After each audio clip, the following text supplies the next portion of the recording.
a los hermanitos, no hemos podido poner las enseñanzas que hemos estado predicando, pero espero muy pronto poder encontrarle solución al problema, ¿ok? Así que los bendecimos, espero que la palabra del Señor los pueda edificar. Muy bien, Lucas 24, y le decía que espero que no sea solamente mi deseo,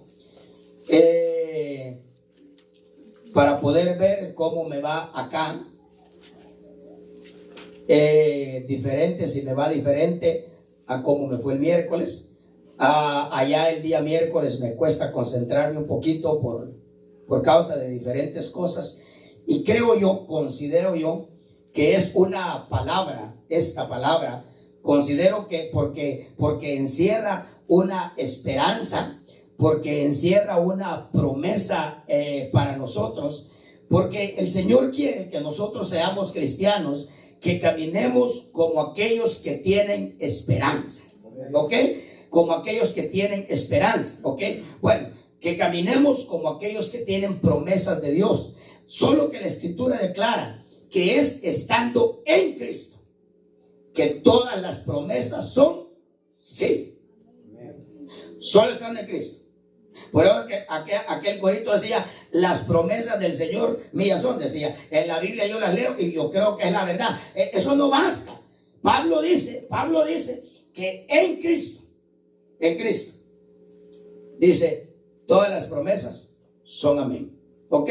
Bueno, y hay muchas promesas, ¿verdad? Déjeme decirle, es precioso cuando nosotros leemos la Escritura y nos damos cuenta que hay un pueblo de Dios que tiene promesa, que tiene esperanza. Déjeme decirle, una de las promesas y una esperanza que el pueblo de Dios tiene es que no importa cuánto el diablo trate de corromper el evangelio, siempre habrá un remanente de Dios. Siempre habrá un pueblo que espere su venida.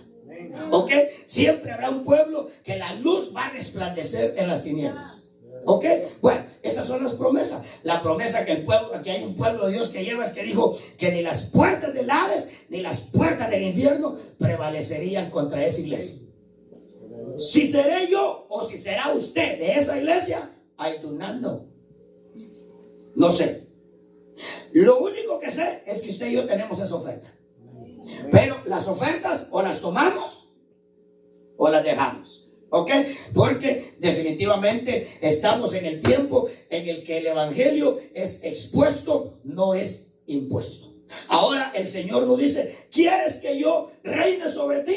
Y tú dices sí o tú dices no. Solo que la Escritura declara que llegará un día en el que el Señor va a regresar, y los que ahora le están diciendo, yo no quiero que reine sobre mí, dice, tráiganme a esos que dijeron que no quería que yo reinara sobre ellos y vuélenmeles el pescuezo enfrente de mí.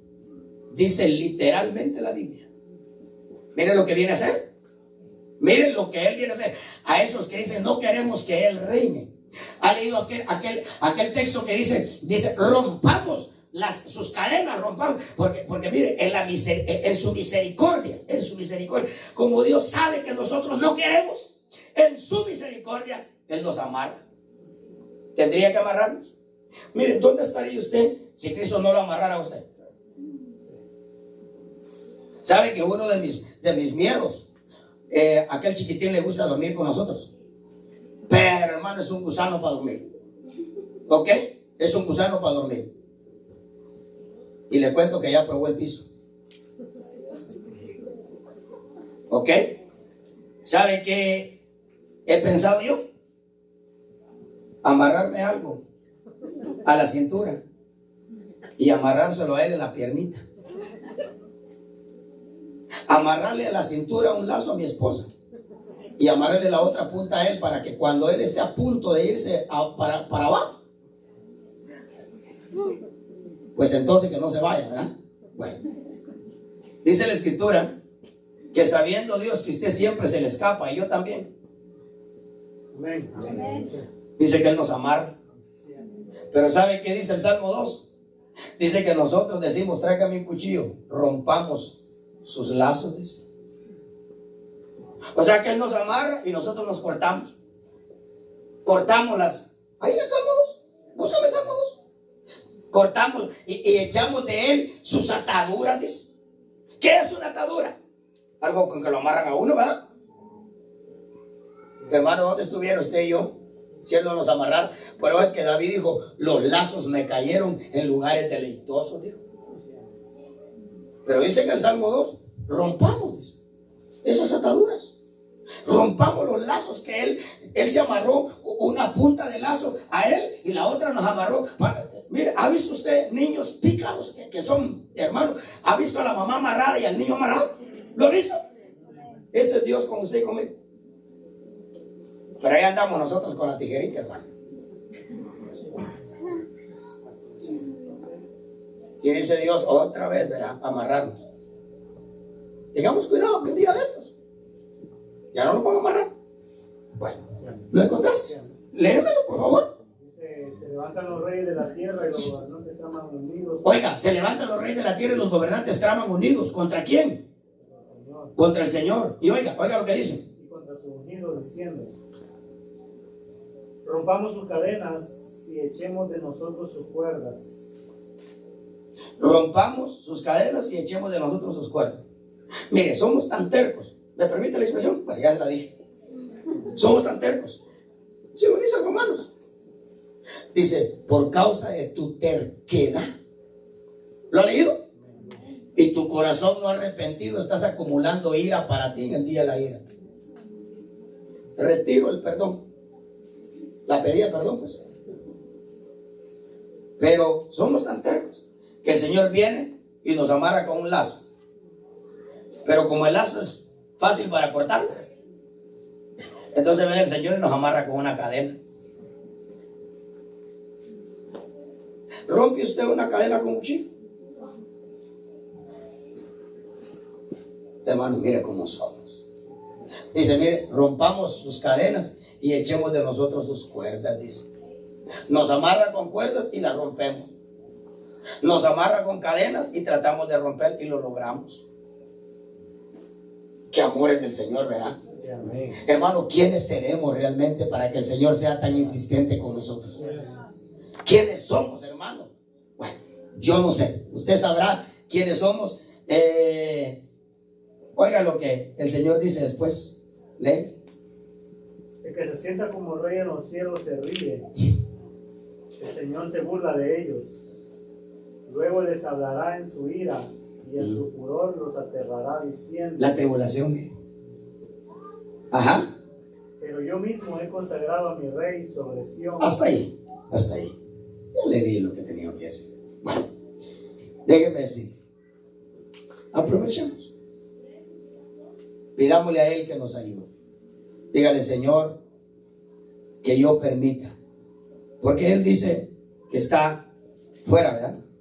Dice, aquí yo toco a la puerta y ya. Por eso es que la Escritura dice, el que tenga oído, oiga lo que el Espíritu dice a las iglesias, dice. Porque ¿sabe qué pienso yo? Que todos los que estamos acá tenemos un poquito de cada iglesia. ¿Sabe que usted tiene un poquito de la Odisea? Sí. Ahí vamos, hermano. Mire, nosotros somos conscientes de que millonarios no nos podemos hacer a menos que nos ganemos la lotería. ¿Sabe cuál es el afán que llevamos? Ganar tanto de llegar a tener, alcanzar unos $20,000 en la cuenta de ahorro. Esa es toda nuestra riqueza. Esa es toda nuestra riqueza. Ser millonarios sabemos de que no lo podemos, a menos que nos ganemos la lotería. ¿Ok? Pero si tan solo tuviera unos 10,000 o 15,000 o 20,000 en la cuenta de ahorro, yo me conformaría. Mire la riqueza que tratamos de alcanzar.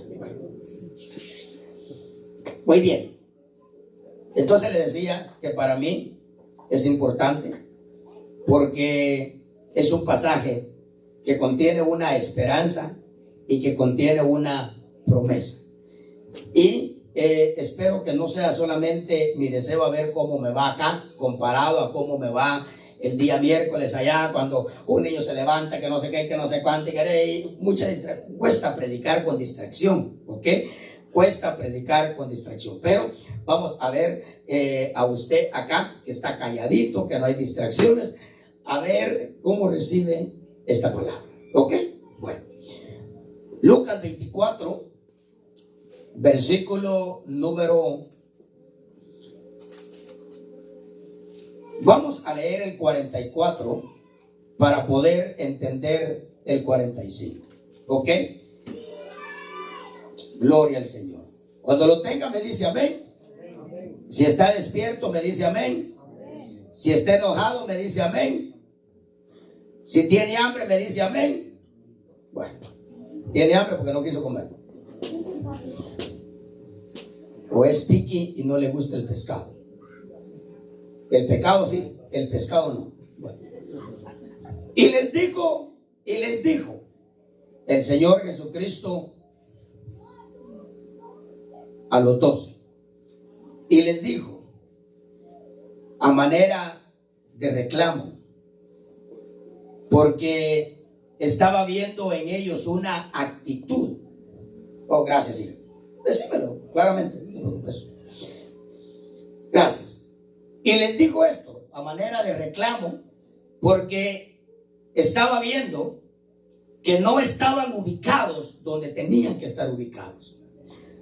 Porque estaba viendo que no estaban donde tenían que estar. ¿Ok? Esto es lo que yo os decía. Es como cuando alguien se quebró la cara y yo le dije, dalo. Es lo mismo. ¿Ok? Esto es lo que yo os decía. Porque déjame decirle, después del Señor resucitar, Él esperaba hallar a gigantes en la fe. Él esperaba hallarlos encendidos. Él esperaba hallar a un Pedro y a un Tomás y etcétera, etcétera. Él esperaba eso. Él esperaba eso. Oiga, Él esperaba eso. Pero me voy a adelantar a decirle algo. Lo cierto es que viene y a la primera que encuentra sin poder parar su llanto es a María.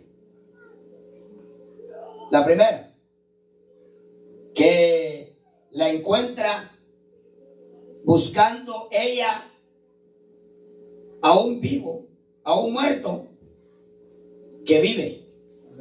¿Ok? Mire cómo le encuentra. Encuentra a aquellos hombres que deberían de haberse recordado de lo que Él les habló, les cantó como una canción repetida. Es necesario que el Hijo del Hombre sea entregado y aquí y allá y al tercer día resucite y nos miramos en Galilea. Eso fue lo que les decía.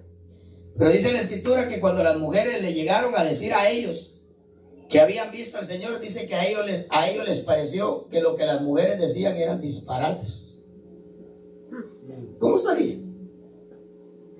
¿Cómo estarían en ese creer, en esa fe, en esa confianza, etcétera? Bueno, usted puede medir en sus palabras. Dice que ellos creyeron que las mujeres hablaban disparates. ¿Ok? Bueno, y usted sabe que no eran disparates, ¿verdad? Algunas veces son disparates lo que hablan ustedes, pero acá, cuando ellas dijeron, mire, está vivo, Él vive. Bueno, dice que ellos creyeron que fueran disparates. Muy bien, pero dice acá, esto es lo que yo os decía cuando todavía estaba con vosotros, que era necesario. O sea, Él los ve actuando contrario a lo que Él les enseñó. Esto es lo que yo os decía cuando todavía estaba con vosotros, que era necesario que se cumpliera todo lo que sobre mí está escrito en la ley de Moisés, en los profetas y en los salmos. Aquí está la promesa, tremenda promesa. Aquí está la esperanza, tremenda esperanza. Entonces, sucedió algo que en 3 años y medio,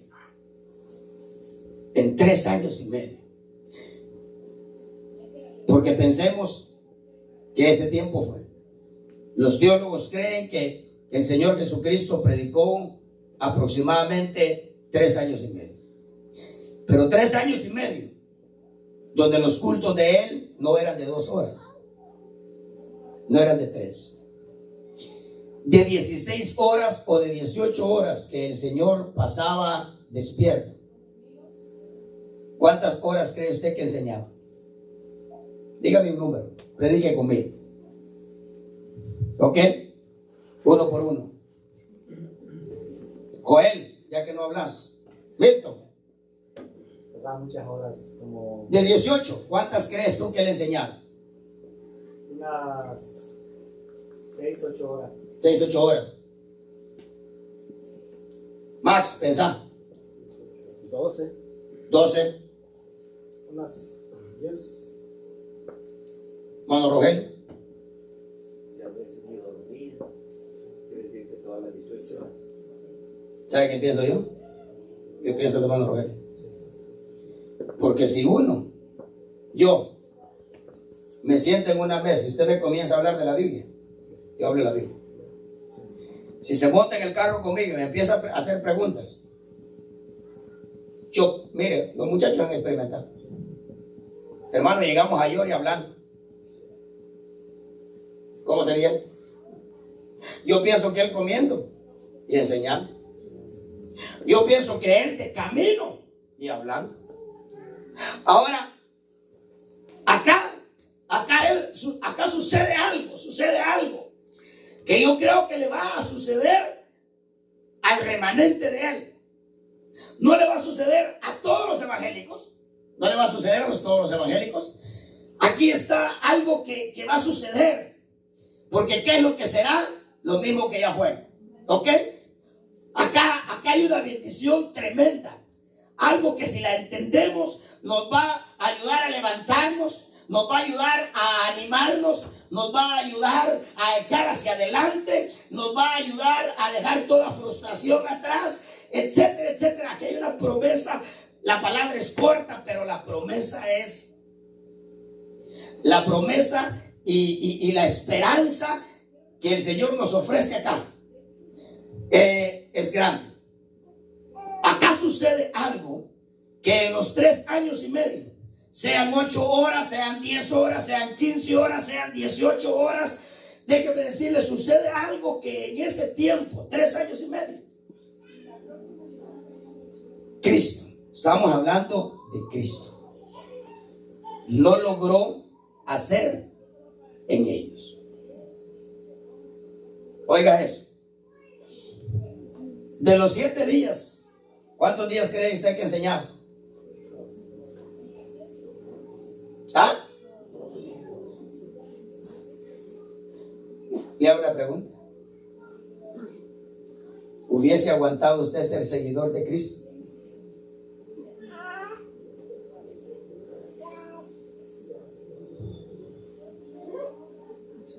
Hermano.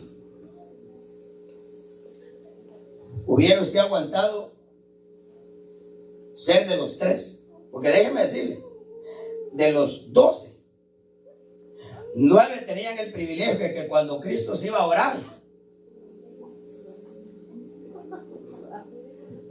ellos decían, ¡ay! ¡Ah! ¿Qué le sucedía a Pedro, a Juan y a Jacob? ¿Ah?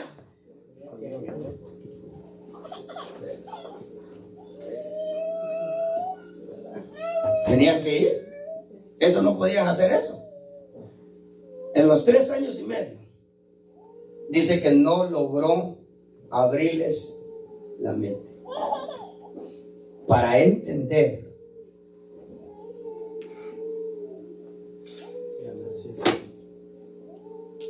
Mire, la razón de sus desgracias, permítame usar esa palabra, la razón de sus desgracias, de sus fracasos, de sus lágrimas, etcétera, etcétera, etcétera, ¿sabe a qué se debe? En usted y en mí, que no entendemos esto. Dice la versión de las Américas que nuestra mente no está abierta para entender las Escrituras. ¿Qué dice la Reina Valera? La Reina Valera dice que les abrió el entendimiento. El entendimiento. Porque déjenme decirle, cuando una persona entiende, cambia de actitud. Cuando una persona entiende, cambia de actitud. Por eso es que uno de los reclamos que mayormente los padres tenemos con los hijos es: ¿por qué no me entiendes? Porque vemos a los muchachos hacer lo mismo, y lo mismo, y lo mismo, y lo mismo. Y uno, el reclamo es: ¿por qué no me oyes? No es ese. ¿Por qué no me escuchas? No es ese. El reclamo es: ¿por qué no me entiendes? La Escritura declara que el Señor, qué bueno es el Señor, ¿verdad? Mire, si yo hubiera sido el Señor, después de 3 años y medio, 18 horas de enseñanza todos los días, 7 días a la semana, 365 días al año, hermano, yo los hubiera desahuciado. ¿Y usted? Yo estoy seguro que también usted. Mire cómo es el Señor. Después de resucitado, Él los buscó y viene a hacer en ellos lo que no logró hacer en 3 años y medio. Hermano, aquí no estamos hablando del apóstol Manfredo. Aquí no estamos hablando del pastor Nelly. Aquí estamos hablando del maestro de maestros. Mire, pues este texto quita la excusa, viene a botar el argumento de que uno percibe de acuerdo al calibre de ministro que le predica la palabra a uno. Este texto viene a botar ese argumento que uno entiende según el calibre de ministro, o la altura de ministro, o la grandeza de ministro que a uno le predica. Porque déjame decirle, ¿habrá un maestro más grande que Cristo? ¿Habrá alguien que haya cargado mayor gracia que Cristo? ¿Habrá alguien que haya cargado más unción que Cristo? ¿Habrá alguien enseñado mejor que como Cristo enseñó? Jamás. Y le pudiera citar otras cosas. Ninguno. Y oiga, en 3 años y medio no les logró abrir la mente. Hermano, ¿qué tan dura será la mente? ¿Qué tan duro será el entendimiento? Que en 3 años y medio, con esa vastedad de palabra, con esa unción con la que el Señor, hermano, mire, la gente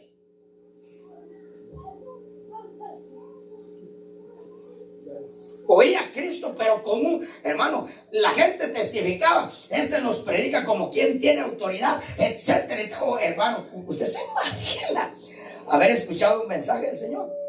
Claro, así como estamos nosotros, hermano, igual no hubiera dado.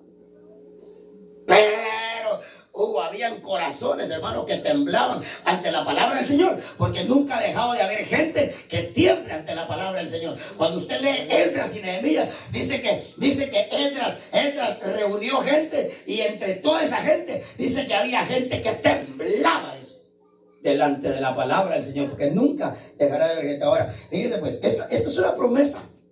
Esta es una promesa, esta es una esperanza.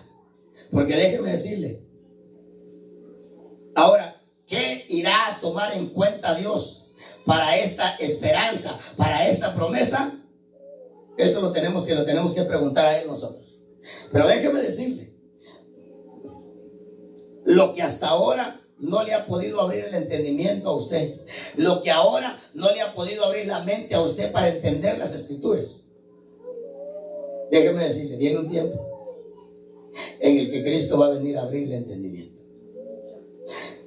Mire pues, vamos a ver cómo desenredamos esto. Yo espero que se goce hasta lo que hemos dicho. Espero que a usted le cause gozo. Entonces, oiga eso, entonces les abrió la mente, dice la versión de las Américas. ¿Y para qué les abrió la mente? Para que comprendieran las Escrituras. Porque Él los vino a hallar no actuando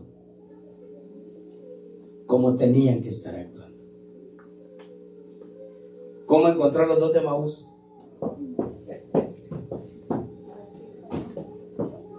Yo creo que el uno iba culpando al otro, ¿verdad? Porque déjame decirte, Déjame decirte, no dejará de haber alguien que te traiga a la bendición, pero tampoco dejará de haber alguien a quien tú culpes por tu pérdida de tiempo. ¿Quién llevó a Natanael? ¿Quién llevó a Pedro? Andrés llevó a Pedro. Pero déjeme decirle, si Pedro hubiera sido un fracasado, ¿a quién le hubiera echado la culpa? A Andrés. Si Natanael no hubiera encontrado en Cristo lo que Cristo le prometió, ¿a quién le hubiera echado la culpa? A Felipe. ¿Cómo iban los dos de Emaús? Mire, los dos de Emaús habían tomado la determinación de echar por la borda 3 años y medio de arduo trabajo de Cristo Jesús. ¿Sí o no? ¿Qué iban pensando? Nosotros pensábamos que Él iba a ser el que redimiera a Israel. Hermano, mire, iban en una decepción, iban en una desilusión, iban con un desengaño, según ellos, que ni ellos mismos podían con eso. ¿Sí o no? Sí. Iban que no querían saber nada del evangelio. ¿Cómo los vino allá? ¿Cómo los vino allá?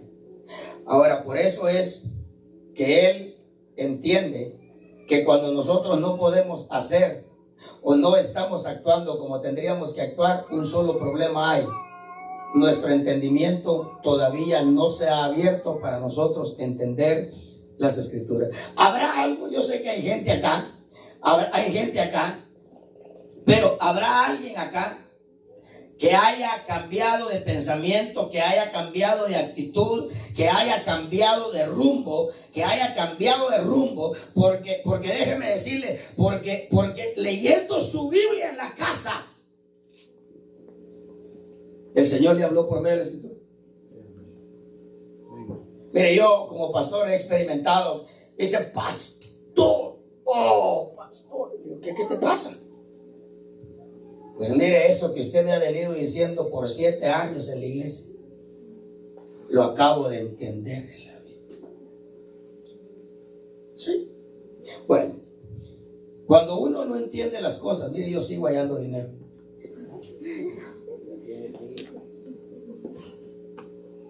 Y sigo volteando a ver para todos lados, ¿verdad?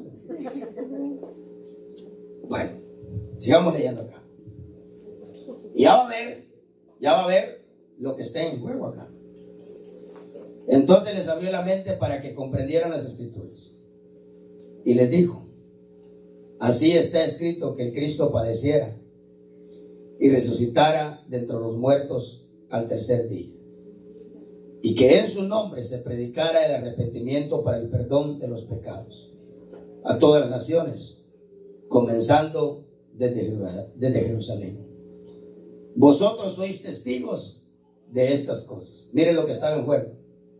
Y he aquí, yo enviaré sobre vosotros la promesa de mi Padre. Fíjense, pues. Saben que estaban a punto de perderse esa promesa. Yo no sé si los dos de Emaús estuvieron entre los 120 en Pentecostés, no lo sé. ¿Ok? A lo mejor sí, yo no lo sé. Lo cierto es que dice que si hubieran seguido en esa actitud, ¿será que hubieran estado en Pentecostés? Yo creo que no. ¿Ok? Ahora, mire lo que está en juego. Usted sabe que la Escritura declara que el Espíritu Santo a nosotros se nos dio como sello de garantía, o sea, como una garantía, donde usted va a ir a reclamar su herencia, donde usted va a ir a reclamar lo que Dios le promete. Pero dijo hermano Alex en un retiro, pero la prueba que te van a pedir para que tú reclames lo que Dios te prometió es si tienes al Espíritu Santo. ¿Ok? Bueno, entonces miremos a ver definitivamente cómo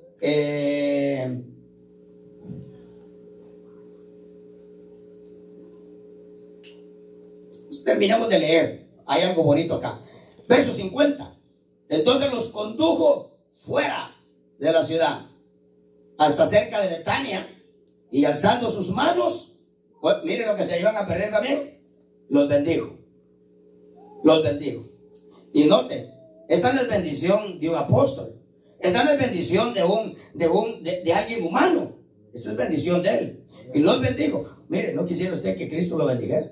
Bueno, déjeme decirle, bueno, nos lo acaba de ofrecer hace poquito, ¿verdad? Muy bien. Y aconteció que mientras los bendecía, oiga eso, se separó de ellos y fue llevado arriba al cielo. Ellos después de, ¿qué dice? De adorarle. Ah, miren, ya con el entendimiento abierto, ¿verdad? Todo esto que está pasando acá hubiera sucedido si no les abre la mente. No. Ellos después de adorarle regresaron a Jerusalén. ¿Con qué dice? ¿Con qué? ¿Usted alguna vez ha venido con gran gozo aquí? Ay, se da cuenta. Tal vez hemos venido con gozo, pero con gran gozo. Solamente que yo le hubiera dicho, se va a jugar la lotería de 60 millones. Y hay 50 posibilidades que usted se la gane. Pero, si usted se da cuenta, todo esto está siendo una realidad, porque a estas alturas Él les había abierto su mente. Ellos después de adorarle regresaron a Jerusalén con gran gozo. Y estaban siempre, ¿dónde? ¿Haciendo qué? Oh, hermano, mire, si tan solo estas bendiciones. ¿Y todo por qué? Porque hubo algo que Cristo hizo en ellos. Ahora, le vuelvo a repetir. ¿Qué tan duro será nuestra mente? ¿Qué tan duro será el entendimiento que oiga el maestro de maestros en 3 años y medio, predicando esa cantidad de horas con esa unción y con ese respaldo de Dios y una palabra? ¿Hubiera dudado usted que la palabra que él predicaba era de Dios? Ahora, ¿usted duda que lo que predicó era del Padre? Hermano, todo lo que él dijo, lo dijo porque Dios se lo había dicho que lo dijera. Ahora, usted se imagina, y toda esa palabra no fue capaz de abrirles la mente. Muy bien, ahora vayamos acá, déjame ver, veamos algunos textos acerca del entendimiento. Ya le hablé de los 2 de Maús. Imagínense cómo los encontró, ¿verdad? Cómo los encontró y bueno, usted ha leído la escritura, no me quiero entretener en eso. Déjeme leer algunos textos. Vayamos a Efesios capítulo 4, vamos a ver algo acerca del entendimiento, ¿ok? Vamos a ver algo acerca del entendimiento. 3 textos vamos a leer. Joel me va a leer uno, Milton me va a leer el otro y Max me va a leer el otro. Joelito, Efesios 4, 18, Milton, 2 de Corintios capítulo 3, verso 14, y Max, Efesios capítulo 1, verso 18. Si no, vamos, sí, así leámoslo, porque ya creo que ya lo tuvieron. Vamos a ver, Joelito, por favor.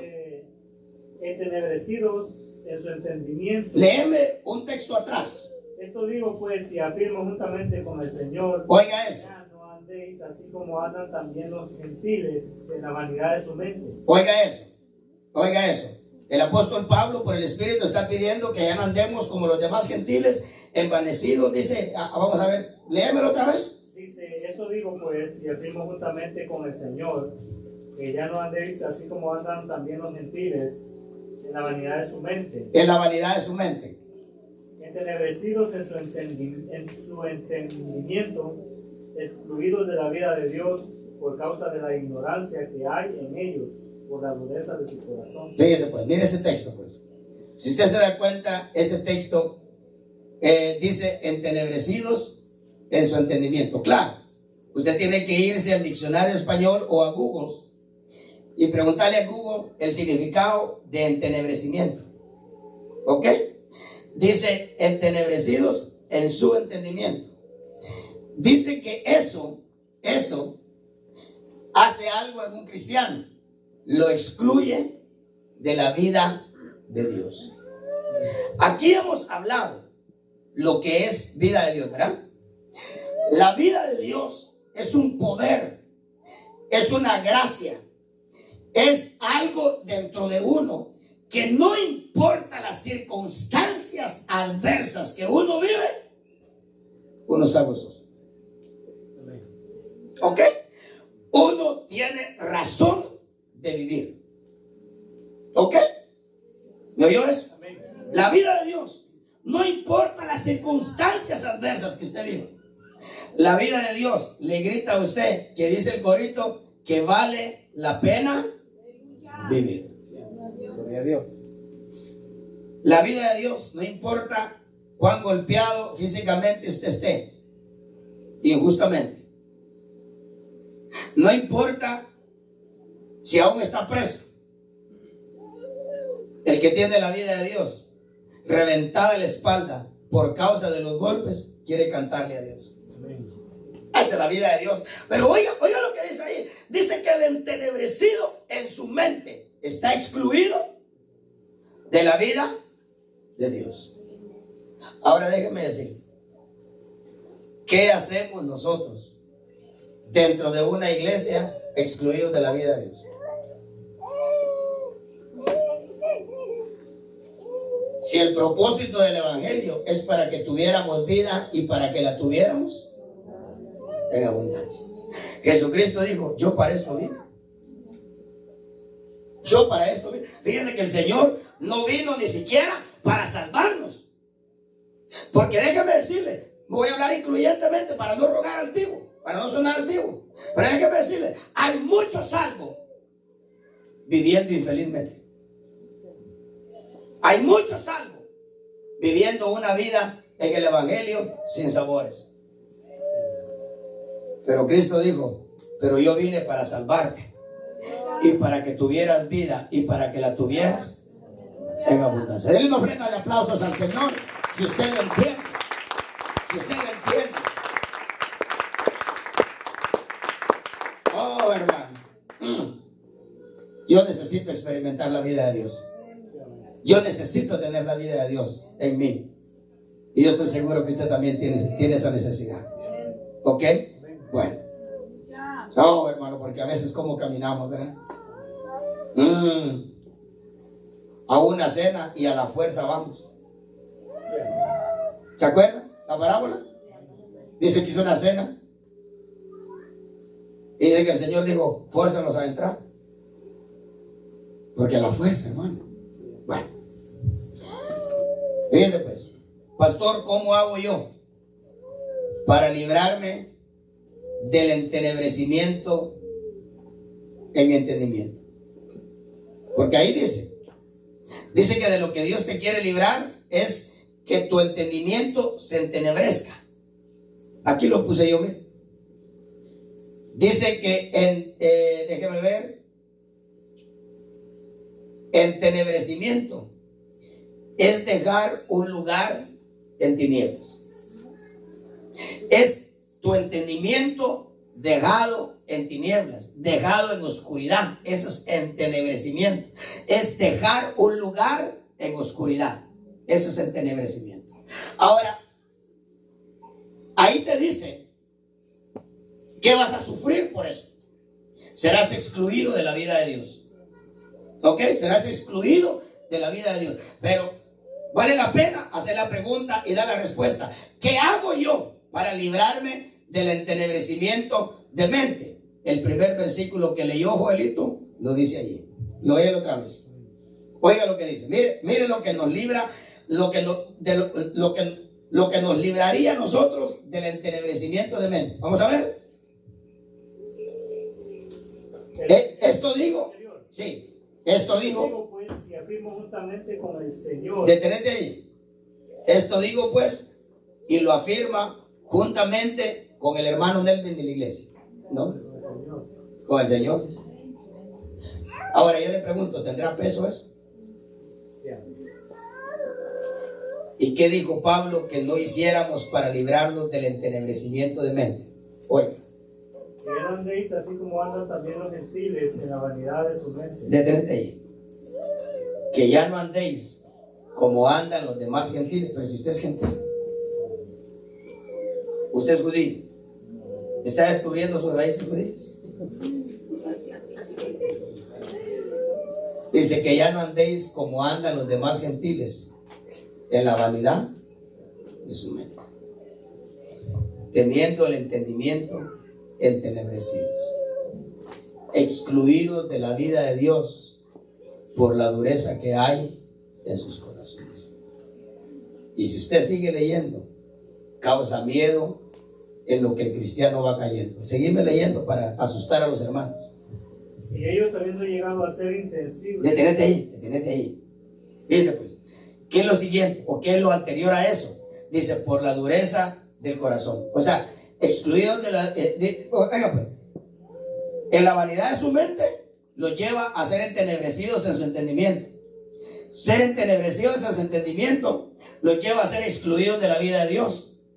Y excluidos de la vida de Dios les trae dureza en el corazón. Por la dureza que hay en el corazón de ellos. Luego dice la siguiente frase que leyó Joel. Oiga lo que dice. Y ellos, habiendo llegado a ser insensibles. Detenete ahí. Hermanito amado, si algo nosotros le tenemos que tener miedo, es cuando nosotros cada vez nos hacemos más insensibles a la presencia de Dios. Tienes que saber que si ya hay insensibilidad en tu corazón. Claro, yo no le puedo hablar al niño de insensibilidad si él no fue sensible. Porque déjeme decirle, es normal, por causa de la poca experiencia en el evangelio de estos niños, ser insensibles. Pero cuando tú fuiste sensible, cuando tú solamente levantabas la mano y la presencia de Dios caía, cuando tú llorabas acá al frente, cuando tú llorabas danzando y alabando a Dios y luego lo dejas de sentir, oh, tienes que saber que vas a 100 por hora hacia abajo. Porque oiga lo que dice, y ellos llegando a ser insensibles. La insensibilidad no es buena. En sí la insensibilidad es una alarma que dice code red, código rojo, ¿verdad? Código rojo, están llegando, y ellos llegando a ser insensibles. Oiga pues, lo que comienza a hacer uno. Se entregaron a la sensualidad. Se entregaron a la sensualidad. ¿Y qué dice? Para cometer con avidez toda clase de impureza. Para cometer con avidez toda clase de impurezas. Mire cómo va el cristiano hacia abajo. ¿Y dónde comienza todo? ¿Dónde comienza todo? Buscando uno vivir como viven los demás. Dice, esto pido y afirmo juntamente con el Señor, que ya no andéis como andan los demás gentiles. Hermano, tiene que haber una diferencia entre uno y los que no conocen a Cristo. Sí, amén. Porque eso te va a llevar a un entenebrecimiento en tu entendimiento. Y un entenebrecimiento en tu entendimiento no te va a dejar sentir la vida de Dios. La vida de Dios te va a traer dureza en el corazón. Y la dureza en el corazón te va a traer insensibilidad. Y la insensibilidad te va a llevar a que te ¿cómo es? ¿Cómo es esa palabra cuando se pierde el pudor? A que te deshonres, a que te perviertas, a que hagas, como decíamos en Guatemala, micos y pericos. Sí. Oh, mire, yo he conocido cristianos que después de ser cristianos, hermano, las cosas que contaban, oh, ahí está. Y ellos, llegando a ser insensibles, se tiraron a la impureza, cometiendo con avidez. Oiga eso, porque oiga, se tiene una picardía. Le sale a uno una picardía que hasta uno mismo se asusta de dónde le salió eso a uno. Bueno, yo no sé si sigue diciendo algo más, pero ya nos asustamos lo suficiente. Milton. Voy a leer hasta el 16, dice: sin embargo, sus mentes fueron endurecidas. Pues, Fíjese, sin embargo, sus mentes fueron endurecidas. Mire, no solamente, ¿cuántos testifican de que tenemos una mente dura? ¿Cómo nos iría si se endurece más, hermano? Sin embargo, sus mentes fueron endurecidas. Pues hasta el día de hoy, cuando leen el antiguo pacto, el mismo velo sigue puesto, porque solo en Cristo es quitado. Dice el 15: aún hasta el día de hoy, cada vez que leen a Moisés, el velo está puesto sobre el corazón de ellos. Pero dice, pero cuando se conviertan al Señor, el velo será quitado. Hay un texto que necesito ahí que dice, pero el entendimiento de ellos se embotó. Ahí dice, el entendimiento de ellos, creo que es 3:14 de 2 de Corintios. Pero el entendimiento de ellos, ¿o es la versión? 14, la versión 14. ¿Qué dice ahí? Pero el entendimiento de ellos se embotó. Porque hasta el día de hoy, dice, cuando leen a Moisés, mire hermanito amado, está probado qué gente hay en este mundo con una mente tan brillante más que la del judío.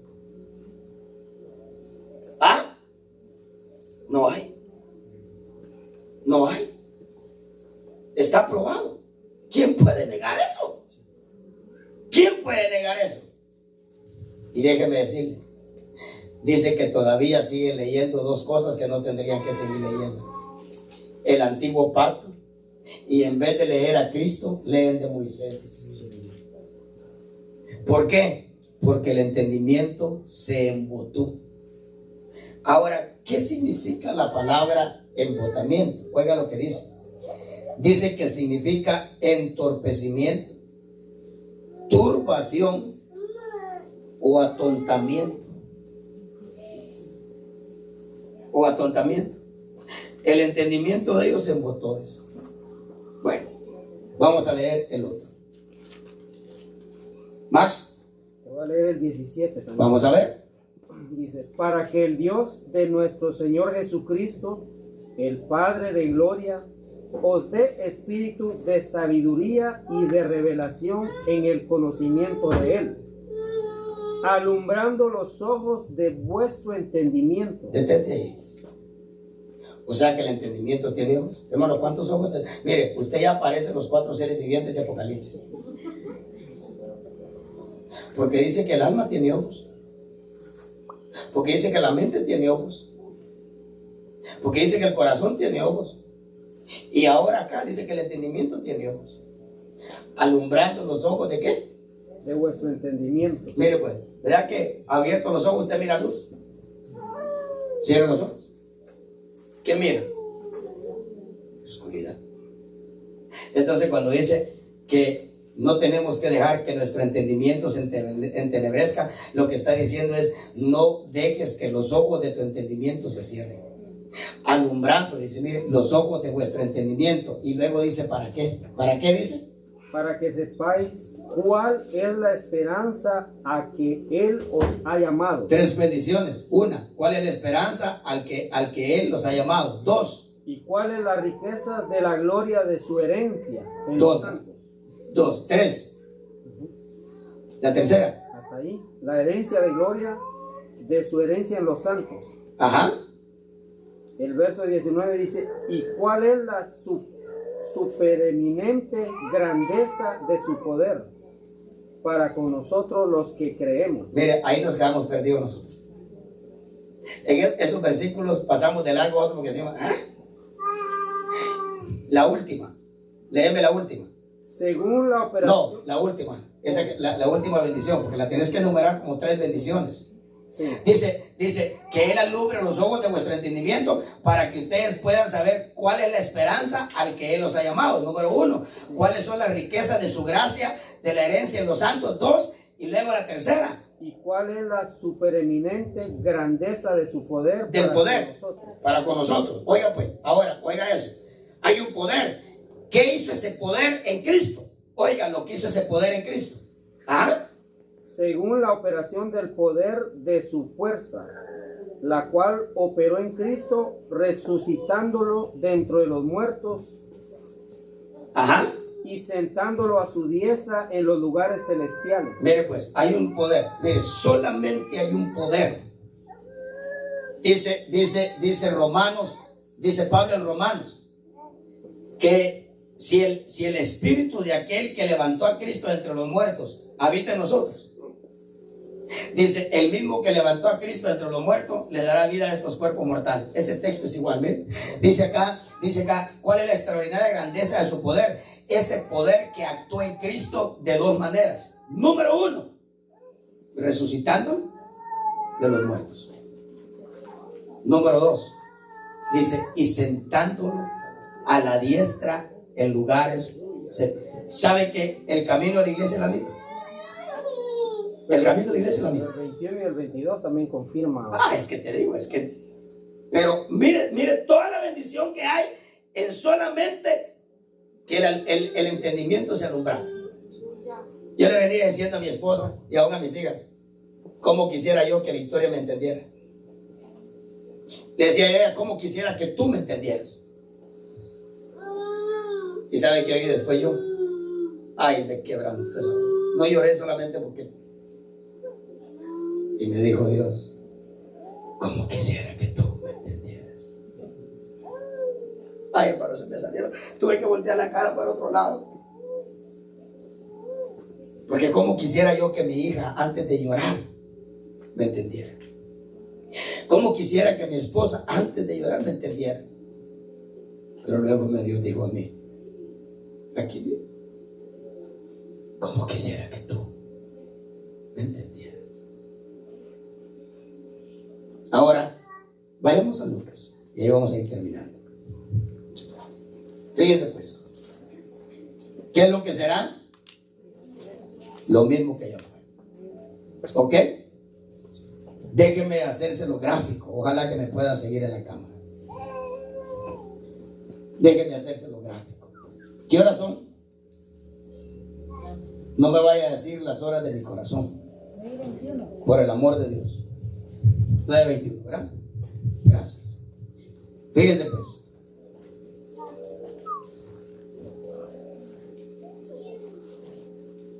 Cristo muere.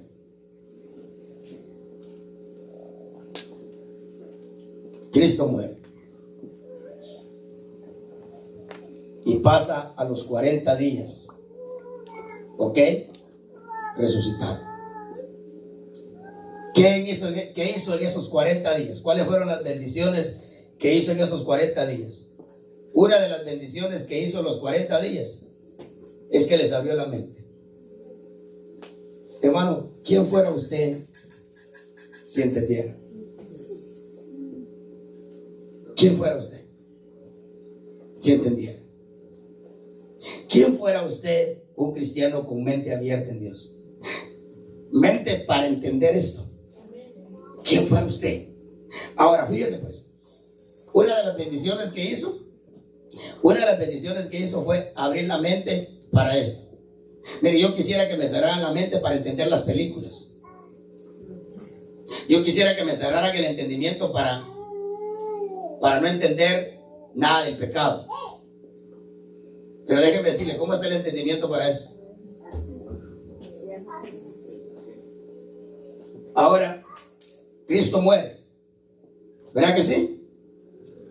40 días. ¿Ok? Después de los 40 días, Él se va. Y este es el periodo de la iglesia.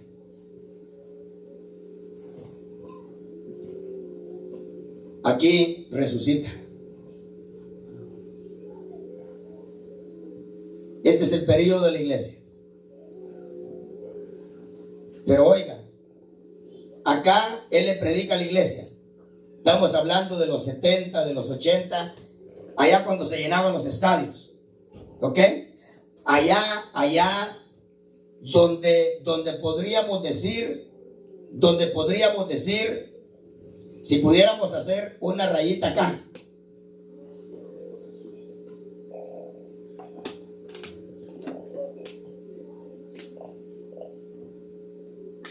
donde aparece Lutero.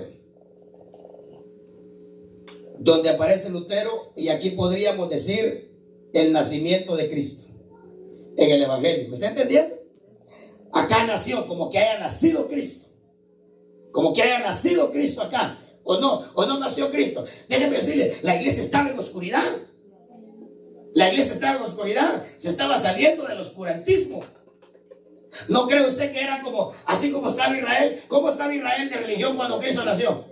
Pues déjeme decirle, lo mismo aquí, mire, cuando aquí aparece Lutero y hermano, y etcétera, y déjeme decirle, y acá empieza el evangelismo, y Ávila, y Jimmy Swaggart, etcétera, etcétera, etcétera. ¿Me está entendiendo? Es necesario que me entienda esto. Donde los estadios se llenaban, donde se predicaba 30 minutos y la gente ya comenzaba a correr con lágrimas al altar para aceptar a Cristo. ¿Se acuerda de eso? Mire esas, los que miran ahí, mire eso. O que entienden inglés, miren a Billy Graham. ¿Ok? Aquí nació Cristo, mire. Aquí nació Cristo. Pero déjeme decirle, aquí Cristo muere. Ahí Cristo muere. Para muchos cristianos, Cristo está muriendo. Solo que hay un pueblo acá. Un pueblo acá. Al que Cristo le está diciendo, pero al tercer día. Yo quiero que usted me entienda. Ahora, este pueblo de acá, ¿cómo tiene el entendimiento? ¿Cómo tiene el entendimiento usted?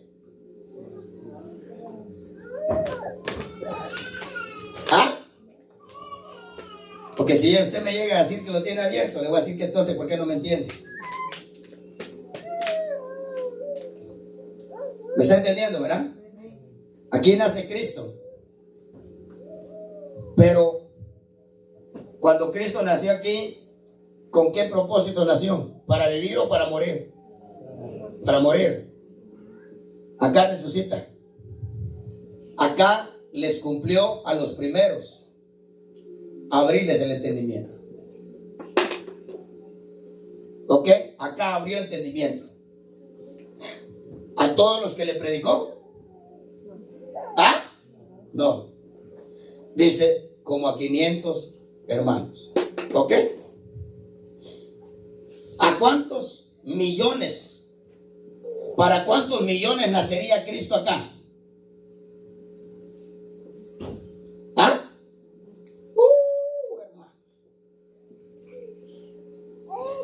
Cristo aquí nació para usted.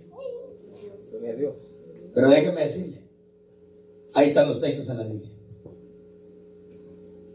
Cristo, para muchos cristianos, está muriendo. Tiene una sentencia de muerte.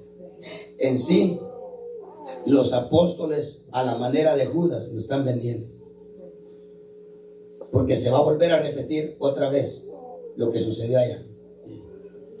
Allá hubo un apóstol que lo vendió. Hoy hay apóstoles que están vendiendo el cuerpo de Cristo.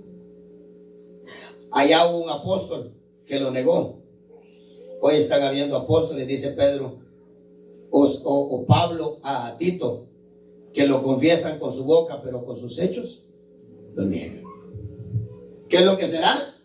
Lo mismo que ya fue. Ahora fíjese pues, acá muere, pero no muere sin dejar bajo una promesa a un pueblo. A un pueblo. Déjeme decirle, defectuoso. ¿Cuántos tenemos defectos? Imperfecto. Llorones. Incredulotes, como Tomás.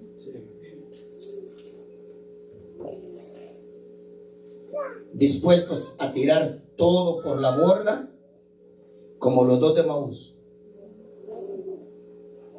Pero un pueblo que él determina buscarlo después de resucitar. Con muchas determinaciones buenas. Una de ellas es abrirle la mente, para esto. Mire, hermanito amado, tarde que temprano nosotros vamos a probar que si nosotros entendemos esto, sería mucho mejor que ser millonarios. Ahora no lo entendemos, pero yo le aseguro que viene el día en el que nosotros vamos a entender. Dice la escritura en Proverbios, hablando de la sabiduría, dice: el que me halla, halla la vida, dice. El que me halla, mi valor, dice, se va a dar cuenta que mi valor es mejor que el de piedras preciosas. Ahora no lo vemos. ¿Sabe por qué? Está cerrado. Pero Cristo, una vez más, va a resucitar. Y va a resucitar para hacer lo mismo. Él va a venir a buscar a un pueblo. Ahora, la gran pregunta con la que yo me quedé el miércoles es: si Él viene a buscar llorones, incredulotes, desanimados como los dos de Maús. Mire, allá está Pedro, hermano. Allá está Pedro, que en vez de tener al redil en las cosas de Dios, dice Pedro: yo me voy a pescar, muchachos. Ahí me voy contigo, dijo Juan y Jacob. Y no sé quién dijo por allá también. Y luego dice Mateo, que no sabía nada de pesca: pues yo también me voy. Ahora, si Él vino a buscar a gente como esa, entonces, ¿qué realmente es lo que va a tomar en cuenta Dios para revelarte? Si Él no va a tomar en cuenta perfección, porque ya estamos hablando que estos que vino a buscar, ¿cómo estaban? Estaban mal, ¿verdad? Estaban encerrados. Cristo les tuvo que venir a ministrar paz. ¿Cómo estaban? Ahora, Cristo se les aparece. Ahora, ¿qué es lo que va a tomar en cuenta Dios entonces? ¿Qué es lo que va a tomar en cuenta? Porque yo sí, de una cosa estoy seguro, que yo tengo la necesidad de que me abran la mente para entender eso. Porque por causa de no entender eso, usted no se imagina la vida que yo he vivido. Y yo le aseguro, y usted podría decir lo mismo, usted no se imagina la vida que yo he vivido. Un día nos vamos a poner la mano en la cabeza porque nos vamos a dar cuenta que la vida que vivimos no es la vida que Dios quería para nosotros. Pero esa vida es la que escogimos nosotros por causa de ser duros. Ahora, la escritura dice acá, que al Señor muere acá, pero Cristo otra vez acá resucita.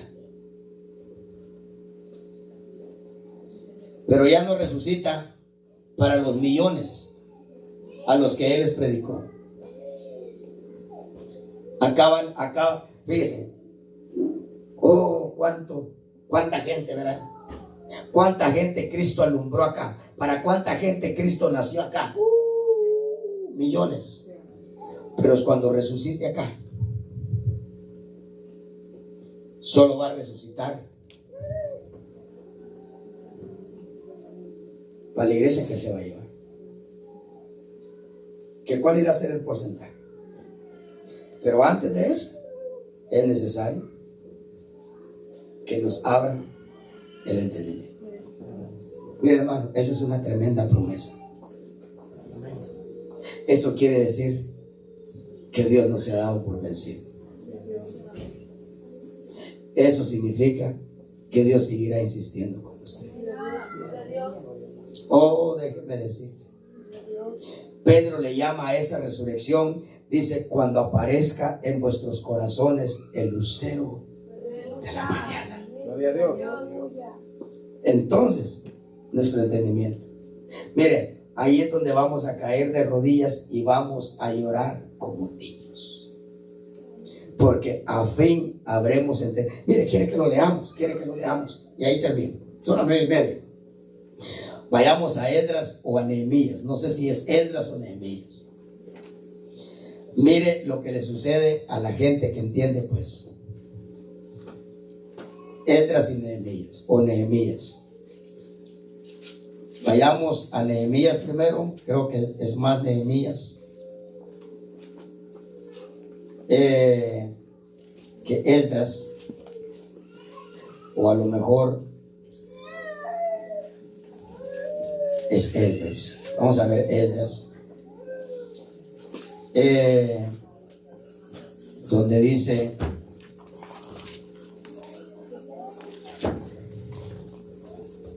Déjenme ver.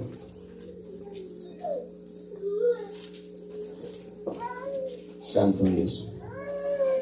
Donde dice que el pueblo lloró porque habían entendido. Creo que es Nehemías. Gracias, hijo. Nehemías 8. Oiga esto. Y mire qué precioso. Y leyeron en el libro de la ley de Dios, traduciéndolo y dándole el sentido para que entendieran la lectura. Entonces Nehemías, que era el gobernador, y Esdras el sacerdote y escriba, y los levitas que enseñaban al pueblo, dijeron a todo el pueblo: este día es santo para el Señor vuestro Dios. No os entristezcáis ni lloréis, porque todo el pueblo lloraba al oír las palabras de la ley. Oiga, porque todo el pueblo lloraba al oír las palabras de la ley. Hay un texto ahí donde dice, déjeme ver,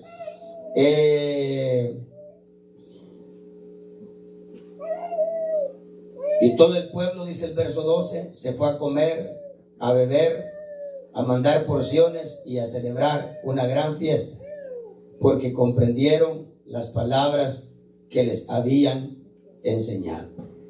Dice, por ahí hay un texto donde dice que el pueblo lloraba mientras Esdras leía. ¿Sabe por qué? Porque viene, hermano, en sí tenemos esa promesa. Déjeme decirle, una de las evidencias que usted realmente esté entendiendo la palabra son sus lágrimas. Sea en las bendiciones que Dios le da o las promesas que Dios le da, o sea cuando nosotros leemos qué clase de personas somos. Déjeme decirle, todavía nos falta, porque cuando realmente los ojos derraman lágrimas, es cuando realmente eso es lo que Dios quisiera. Que cada palabra que Dios nos diga a nosotros sean promesas de Él o sean reclamos de Dios, que nosotros lloramos. Pero nos falta. Ahí está en eso que usted lo puede leer ahí. Lea el verso 8, ahí en el capítulo 8, perdón, el capítulo 8 de Esdras. Usted lo puede leer en 5 minutos. Creo que lo puede leer. Pero déjeme decirle, hay una resurrección. Porque ahorita el evangelio está como que Cristo murió. ¿Ok? Cuando Cristo murió, verá que cada uno hacía lo que quería. Estaba bien. Pero cuando Cristo resucitó, las cosas cambiaron. ¿Ok? Déjeme decirle, hay esa promesa, y hay esa esperanza. ¿Ok? Sea esperanza o sea promesa, no se desanime. No cambie de rumbo. Porque déjenme decirle, el Señor viene a abrir en un momentito, en un segundo, lo que yo posiblemente en 8 años no he logrado en usted. Y déjeme decirle, y esto no nos tiene que resentir a nosotros. Ay, Señor, pero tú hiciste en un segundo lo que yo en 8 años dejé mi vida. No. 3 años y medio Él les predicó y no les logró abrir la mente para que entendieran la Biblia. Ya resucitado, Él viene y dice, y les abrió el entendimiento. No sé si sopló, si meneó la mano en cruz, yo no sé qué hizo. Lo cierto es de que les abrió la mente para que entendieran las escrituras.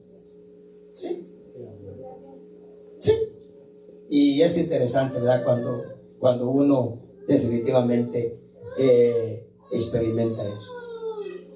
Yo creo que mi hija tenía la impresión que solo los cobardes y los pequeños y los pecadores lloraban. Y como yo estoy encima de ella, ¿ya leyeron? ¿Ya leyeron? Pues en uno de estos días que les dije que leyeran, una de ellas leyó mucho. Leyó el versículo más corto en la Biblia. ¿Cuál es el más corto?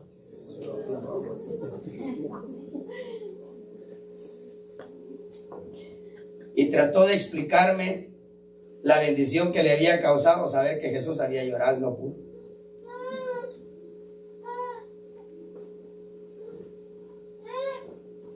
Cuando Dios habla, Él puede hablar con lo más pequeño, con lo más grande de la vida. Ella estaba emocionada y sorprendida que Jesús había llorado. Como que Jesús le llegó a decir, ¿te das cuenta? Y hasta yo lloré. It's okay. It's okay. Está bien que llores. Es decir, la Escritura declara que cuando uno llora en el lugar correcto, el Señor no deja caer las lágrimas en el suelo. Dice que las recoge en una redoma. Las recoge en una redoma y se las lleva. ¿Y sabe qué le están diciendo esas lágrimas allá? Que le amamos. Especialmente cuando nosotros lloramos aceptando la voluntad de Dios y esas lágrimas dicen, no se haga como yo quiero, y las lágrimas caen. Y dice, Dios dice, esas lágrimas me gustan, y las recoge y se las lleva. Y cada vez que Él quiere saber si tú lo amas, mira las lágrimas. Y las lágrimas le gritan a Él que tú lo amas. Entonces eso es sorprendió. Jesús lloró. Y trató de explicarme en su palabra qué impacto le había causado esa palabra. No pudo. Y le dije, mira, cuando tú no puedas explicar algo que te aconteció, es porque realmente esa bendición era para ti, no era para el que tú estás tratando de convencer. Usted trataba de hacerle ver lo precioso de un versículo bíblico a alguien que dice, ok. Y usted lloró, usted moqueó, y usted que no sé qué, y no sé cuánto, ¿verdad? Y la otra persona dice, oh, yeah, nice. Y uno dice, just nice. Y usted todavía está moqueando y llorando. No, es que esa bendición era suya. Esa bendición era suya. Nosotros nos desmoronamos. Mira, yo he tenido momentos, hermano, en los que yo dejo de leer, no puedo dejar de llorar leyendo la Biblia. Y es que todavía tengo la mente cerrada. Y si la tuviera abierta, santo Dios, hermano, ¿qué sucedería? Tenemos una gran promesa y tenemos una gran esperanza. Hay un pueblo al que Él le viene a abrir la mente. Entonces no se espere y no se desilusione si yo le digo, hermanito de mente cerrada, dígame, Él viene. Eso sí, no vaya a estar diciendo que Él viene a media tribulación, porque el diablo se la llevó contigo, hermano. ¿Ok? No. Antes que la trompeta suene, Él te va a abrir la mente. Y vas a venir conmigo y me vas a decir, hoy sí, pastor, hoy sí. Y yo te lo voy a poder discernir. Hay otras veces que tú vienes conmigo, hoy sí, mira, rana y yo salto. Pura emoción. ¿Ok? ¿Cuánto le damos gloria a Dios? Una ofrenda de aplausos al Señor. Aleluya. Gloria al Señor.